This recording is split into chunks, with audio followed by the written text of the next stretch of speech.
നിങ്ങളുടെ ടെക്സ്റ്റ് ബുക്കിൽ question example 13 നോക്കണ്ട, അതിലൊരു മിസ്റ്റേക്ക് ഉണ്ട്. എക്സാമ്പിൾ 14 നോക്കാം.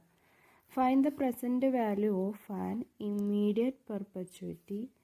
A perpetuity due is 150 per annum payable every 3 years assuming a rate of 5% per annum. എല്ലാ ഇയറിലും കൊടുക്കുന്ന എമൗണ്ട് എന്ന് പറയുന്നത് 150 ആണ്. പക്ഷെ പേ ചെയ്യുന്നത് എപ്പോഴാണ്? Every 3 years. 3 years എല്ലാ 3 വർഷം കൂടുമ്പോഴാണ് എന്ത് ചെയ്യുന്നത്? ഈ 150 പേ ചെയ്യുന്നത്. നമ്മളോട് എന്ത് കാണാനാണ് പറഞ്ഞേക്കണം? ഇമ്മീഡിയറ്റ് പെർപ്പച്വിറ്റിയും പെർപ്പച്വിറ്റി ഡ്യൂവും കാണാൻ. പെർപ്പച്വിറ്റി ഡ്യൂ എന്ന് പറഞ്ഞാൽ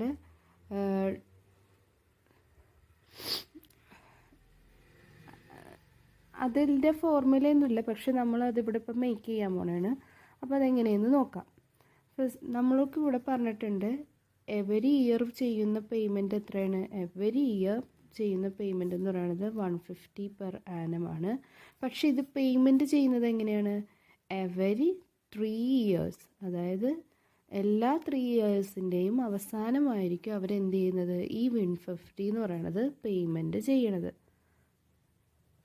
അപ്പോൾ 3 വർഷത്തെ 150 കൂടെ ചേരുമ്പോൾ എത്രയായി? 450 ആണ്. ആദ്യത്തെ ഫസ്റ്റ് 3 ഇയറിൽ പേ ചെയ്യുന്നത് ഫസ്റ്റ്, അതായത് ആദ്യത്തെ 3 വർഷത്തിന് ശേഷം പേ ചെയ്യുന്നത് 450 ആണ്. ഇനി സെക്കൻഡ് 3 വർഷം കൂടി കഴിയുമ്പോൾ അപ്പോൾ അത് ടോട്ടൽ എത്രയായി? 6 വർഷം. അപ്പോൾ സെക്കൻഡ് 6 years അല്ലേ?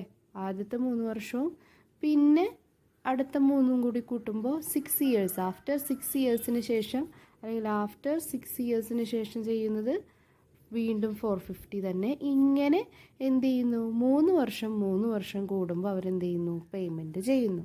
അപ്പോൾ ഇവിടെ ക്വസ്റ്റ്യനിൽ മനസ്സിലാക്കുക, ഇവിടെ നമുക്ക് പേയ്മെൻറ്റ് ചെയ്യുന്നത് 3 years കൂടുമ്പോഴാണ്.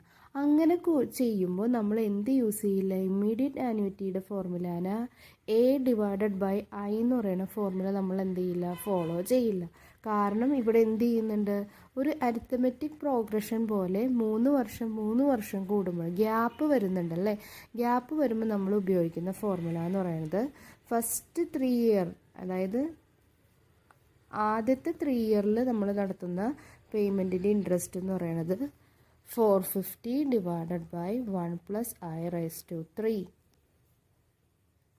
I എന്ന് പറയണത് ഇവിടെ പറഞ്ഞിട്ടുണ്ട് 5% തന്നിട്ടുണ്ട്. അപ്പോൾ R = 5% ആണ്. അപ്പോൾ I എന്ന് പറയുന്നത് 5/100 = 0.05.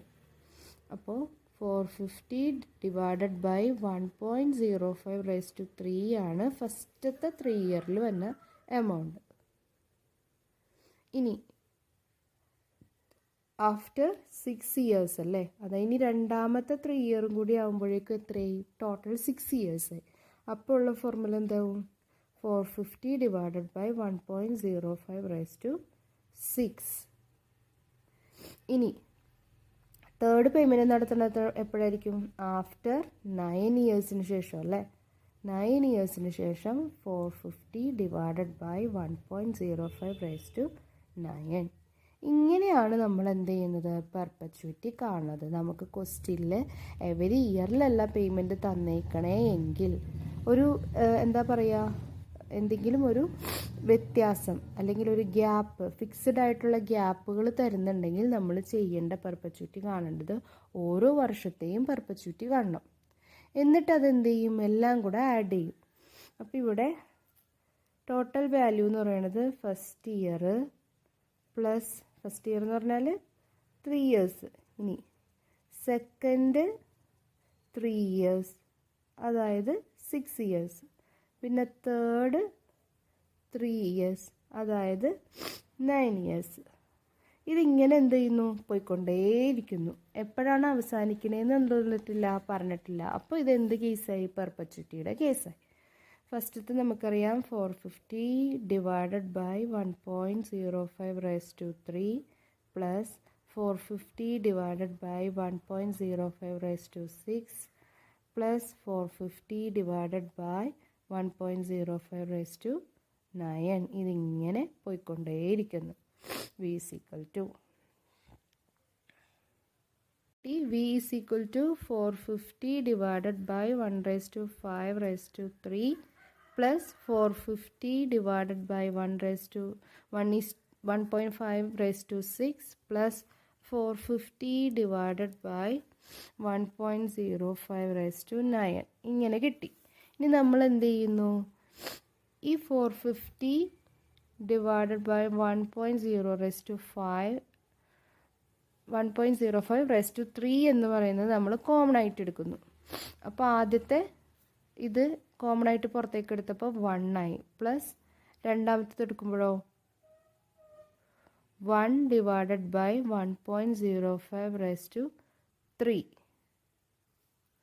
Plus 1 divided by 1.05 raised to 6. അതായത് ഇതിൽ നിന്ന് 3 കൂടി എടുത്തു പോയപ്പോഴേക്കും ബാക്കി എന്തായി? ബാക്കി അതായത് 1.05 raised to 6 അല്ലേ, അതിൽ നിന്ന് 3 എണ്ണം പുറത്തേക്ക് കോമൺ ആയിട്ട് എടുത്തു കഴിഞ്ഞപ്പോൾ ബാക്കി എത്രയുണ്ട്? 1.05 raised to 3 ഉണ്ട്. അതുപോലെ തന്നെ ഇതിൽ നിന്ന് 3 എണ്ണം കോമൺ ആയിട്ട് പുറത്തേക്ക് എടുത്തു കഴിഞ്ഞപ്പോൾ ബാക്കി 1.05 raised to 6. ഇങ്ങനെ എന്ത് ചെയ്യുന്നു? അതിങ്ങനെ സീരീസ് പോയിക്കൊണ്ടേയിരിക്കുന്നു.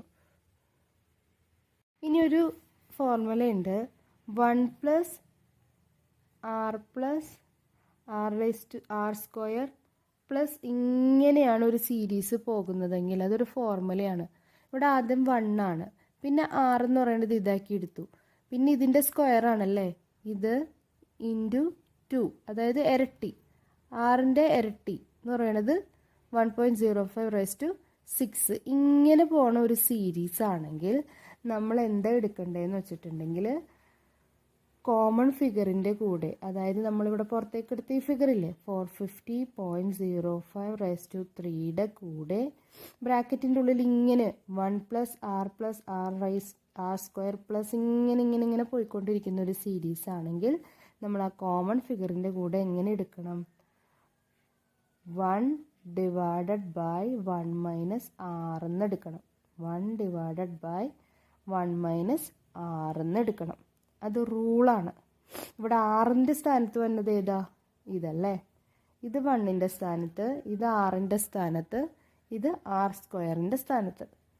അപ്പോൾ നമ്മൾ ഇങ്ങനെയാണ് ഒരു സീരീസ് പോണതെങ്കിൽ നമ്മൾ ചെക്ക് ചെയ്യുക. അങ്ങനെയാണ് പോകുന്നതെങ്കിൽ നമ്മൾ എന്ത് ചെയ്യുന്നു?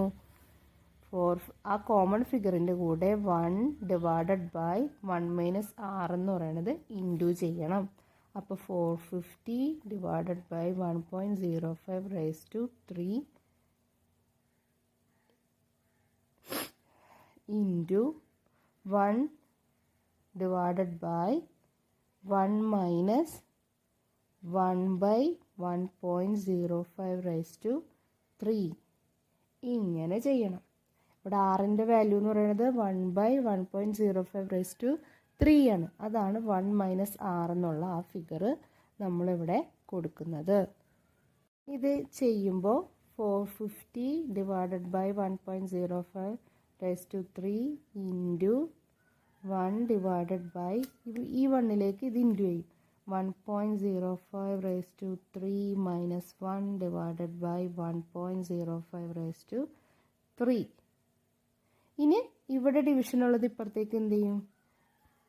മൾട്ടിപ്ലൈ ചെയ്യും. അപ്പോൾ 450 divided by 1.05 raised to 3 into ഈ താഴെ കിടക്കുന്ന ഡിവിഷൻ മേളിലേക്ക് ഇൻറ്റു ചെയ്യുക. 1.05 raised to 3 divided by 1.05 raised to 3 minus 1. ഇങ്ങനെയാവും formula. ഇത് നമുക്ക് എന്ത് ചെയ്യാം? വെട്ടിക്കളയാം. അപ്പോൾ 450 divided by 1.05 raised to 3 minus 1.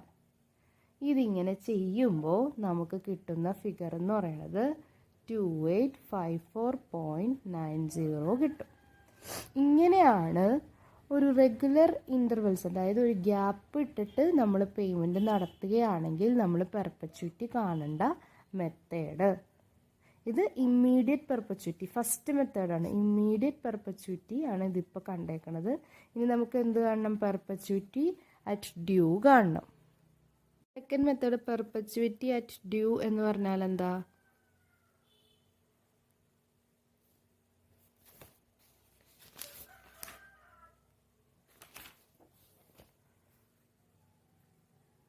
Due എന്ന് പറഞ്ഞാൽ ബിഗിനിങ്ങിൽ പേയ്മെൻറ്റ് നടത്തണം അല്ലേ?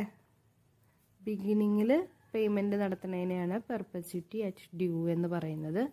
അപ്പോൾ ഫസ്റ്റ് 3 ഇയേഴ്സിൽ നമ്മൾ ആദ്യം ചെയ്യുന്നത് 450 ആയിരിക്കും. അതിന് എന്ത് വരില്ല?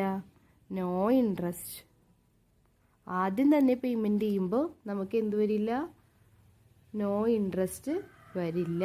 നമ്മൾ ആദ്യം തന്നെ എന്ത് ചെയ്യണം?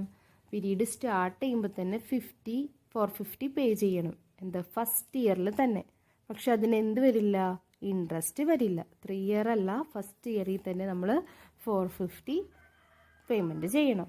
Then next after 3 years. Then after 3 ഇയേഴ്സിൻ്റെ ബിഗിനിങ്ങിലായിരിക്കും നമ്മൾ നെക്സ്റ്റ് പേയ്മെൻറ്റ് ചെയ്യണത്. 450 ഡിവൈഡഡ് ബൈ 1.05 റൈസ് ടു 3. ഇവിടെ ഇൻട്രസ്റ്റ് വരും.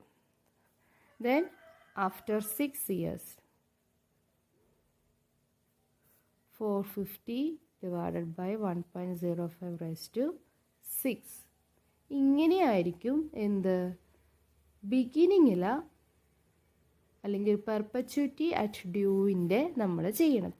ഇനി നമ്മൾ നേരത്തെ ചെയ്ത പോലെ തന്നെ ഈ 3 എമൗണ്ടുകൾ എന്ത് ചെയ്യുന്നു? ആഡ് ചെയ്യുന്നു.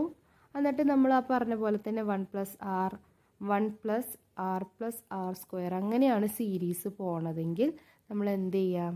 ആ നേരത്തെ പറഞ്ഞ ഫോർമുല അപ്ലൈ ചെയ്യാം. ഇത് നിങ്ങൾ ചെയ്യണം.